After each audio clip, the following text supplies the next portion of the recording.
আজকের এই ভিডিওতে 3টা কমেন্টের রিপ্লাই আমি দেওয়ার চেষ্টা করব ভিডিওর মাধ্যমে। তো অবশ্যই যে কমেন্টগুলো আমার কাছে খুব গুরুত্বপূর্ণ মনে হয় বা যে কমেন্টগুলোর দ্বারাতে আমি যদি তাদেরকে একটা উত্তর দেই, ইনশাল্লাহ হতে পারে তার এই কমেন্টের দ্বারা কমেন্টের রিপ্লাই পাওয়ার কারণে তার অনেক উপকার হতে পারে বা সে তার যে বিপদগ্রস্ত হতে পারে সেখান থেকে উপকার হতে পারে। এজন্য যে কমেন্টগুলো আমার কাছে খুব গুরুত্বপূর্ণ মনে হয় সেই কমেন্টের রিপ্লাই দেওয়ার চেষ্টা করি। ইনশাল্লাহ আজকের এই ভিডিওতে 3টা কমেন্টের রিপ্লাই আমি দেওয়ার চেষ্টা করছি। তো অবশ্যই ভিডিওটি সম্পূর্ণ দেখবেন, আর কার কমেন্টের রিপ্লাই ভিডিও ইনশাল্লাহ যদি ভিডিওটা দেখেন তাহলে অবশ্যই বুঝতে পারবেন। তো অবশ্যই ভিডিওটা শেষ পর্যন্ত দেখবেন, শেষ পর্যন্ত দেখে আপনার মতামত কমেন্ট করবেন। ইনশাল্লাহ পরবর্তীতে সময়ে আপনাদের কমেন্টের রিপ্লাই ভিডিও দেওয়ার চেষ্টা করব। আসসালামু আলাইকুম ওরহমতুল্লাহি ওবরকাতু। আশা করি সবাই ভালো আছেন। আলহামদুলিল্লাহ, আপনাদের দোয়া ও ভালোবাসায় আল্লাহ তাআলার অশেষ রহমতে আমি অনেক ভালো আছি, সুস্থ আছি। এজন্য আল্লাহ রব্বুল আলমিনের কাছে হাজারো শুকরিয়া, আলহামদুলিল্লাহ। দেশ এবং প্রবাস থেকে যারাই আমার এই ভিডিওটা দেখছেন আপনাদের প্রতি অনেক ভালোবাসা ও অভিনন্দন। বর্তমান সম্প্রতি সময়ে যারাই প্লান্টেশন সেক্টরে মালয়েশিয়া আসার জন্য চাইতেছেন, আসলে অনেক ভাই বিভিন্ন ধরনের কমেন্ট করে। তো ইনশাল্লাহ আমি আজকে 3টা কমেন্টের রিপ্লাই দেওয়ার জন্য এই ভিডিওতে আসা। তাই আমাকে সর্বপ্রথম যে ভাইটার কমেন্টটা রিপ্লাই দিব সেটা হলো, একটা ভাই কমেন্ট করছে যে ভাই আমার পাসপোর্ট এখন দিয়ে দিছে, বলছে জানুয়ারি মাসে জমা নিবে। আমি তো জানি যে জানুয়ারি মাসে মালয়েশিয়া বন্ধ হয়ে যাবে, তাহলে কি আমি আসতে পারবো কি না?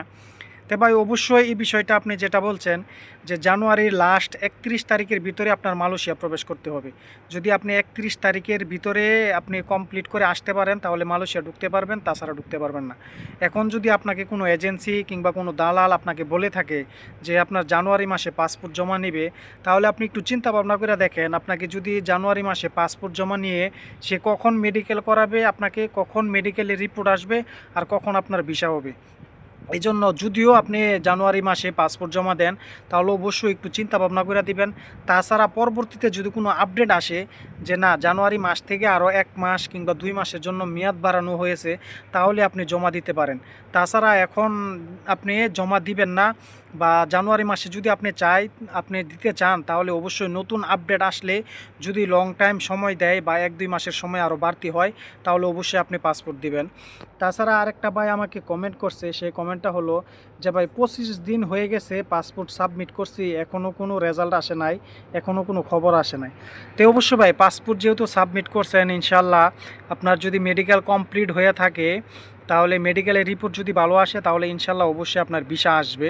যদি আপনার এজেন্সি কিংবা দালাল আপনাকে কোনো ভুয়া মেডিকেল না করায় যদি আপনাকে সঠিক কোনো মেডিকেল করায় বা সেই কোম্পানিতে ভিসা আসে তাহলে অবশ্যই আপনার ভিসা কমপ্লিট হবে কিংবা ভিসা বাইর হবে। তো অবশ্যই একটু ধৈর্য ধরুন। তাছাড়া কিছু কিছু এজেন্সি বা কিছু দালাল আপনার কাছ থেকে টাকা নেওয়ার জন্য এমনটাও করতে পারে, সেজন্য বিশেষ করে বর্তমান সম্প্রতি সময়ে এটা করবে না। তাছাড়া যদিও কইরা থাকে তাহলে আপনার ভিসা বাইরতে, বা সে যদি দুর্নীতি করে বা আপনার সাথে বাটপারি করে তাহলে তো কিছু করার নাই। আর যেহেতু আপনি যদি সঠিক হয়ে থাকে সে কোম্পানিতে ভিসা আছে, তাহলে অবশ্যই কোম্পানি যদি ভালো হয় তাহলে অবশ্যই আপনার ভিসা 25 দিন হয়ে গেছে, ইনশাল্লাহ ভিসা কমপ্লিট হবে, ভিসা বাইর হবে। তাছাড়া আরেকটা ভাই কমেন্ট করছে, সে কমেন্টটা হলো যে ভাই আমি বাংলাদেশে রাজমিস্ত্রির কাজ করি, আমাকে দেখতে একটু রোগার মতো মনে হয়, তাহলে কি আমি মালয়েশিয়া গিয়ে কাজ করতে পারবো?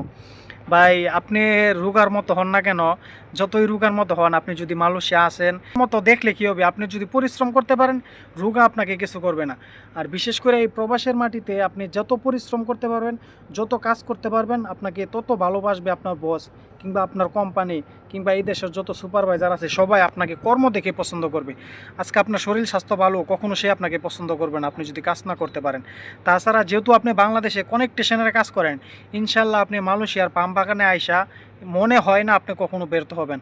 কারণ বাংলাদেশে কনস্ট্রাকশনের কাজ, রাজমিস্ত্রি কাজ যে পরিশ্রম, কারণ আমি বাংলাদেশে থাকা কিছু সময় করেছি, যে একটা পরিশ্রম হয়, সে পরিশ্রমী লোকটা যদি মালয়েশিয়া আসে তাহলে অবশ্যই সে এই মালয়েশিয়া পাম অয়েল বাগানে সে কাজ করতে পারবে, তার কখনো কোনো সমস্যা হবে না। তাছাড়া তার যে পরিশ্রম হয় সেই পরিশ্রম কখনো তার কাছে পরিশ্রম মনে হবে না। এই জন্য ভাই আপনার শরীর স্বাস্থ্য কোনো ব্যাপার না, আপনি যদি পরিশ্রম করতে পারেন, আপনাকে রোগার মতো দেখা যাক, আপনার শরীরে মাংস না থাকুক, একবারে হ্যাংলা হোক, সেটা কোনো বিষয় না। আপনার কোম্পানি আপনাকে পছন্দ করবে, আপনার বস আপনাকে পছন্দ করবে। এজন্য আপনার শরীর কোনো ফ্যাক্টর না। এজন্য যে ভাই আজকাল 3টা ভাইয়ের কমেন্টের রিপ্লাই ভিডিও বানালাম, তাছাড়া তাদেরকেও আমি কমেন্টে রিপ্লাই দেওয়ার চেষ্টা করি, রিপ্লাই দেই। তাছাড়া অনেক সময় মনে করেন কমেন্টে রিপ্লাই দেওয়া হয় না। এজন্য কিছু কিছু কমেন্ট যেগুলো আমার কাছে গুরুত্বপূর্ণ মনে হয় যে না এই ভাইয়ের কমেন্টগুলো আমার কাছে খুব গুরুত্বপূর্ণ, আমার একটা কমেন্টের রিপ্লাই পাইলে হইতে পারে ভাইটা একটু সাবধান হবে, বা ভাইটা একটা বিপদ থেকে বাঁচতে পারে, বা ভাইটার একটা উপকার হবে, এই জন্য এই কমেন্ট ভিডিওর রিপ্লাইতে আসা। তো অবশ্যই ভালো থাকবেন, সুস্থ থাকবেন, আর বেশি বেশি কমেন্ট করবেন যাদের যে কোনো বিষয় জানার দরকার বা জরুরি একটা যে জিনিস জানার দরকার। ইনশাল্লাহ যে কমেন্টগুলো আমার কাছে খুব গুরুত্বপূর্ণ মনে হয় বা যে কমেন্টগুলো আমার কাছে বেশি বেশি আসে, ইনশাল্লাহ সেই কমেন্টের রিপ্লাই ভিডিও বানানোর চেষ্টা করব। তো অবশ্যই ভালো থাকবেন, সুস্থ থাকবেন। আসসালামু আলাইকুম রহমতুল্লাহি ওয়া বারাকাতুহু।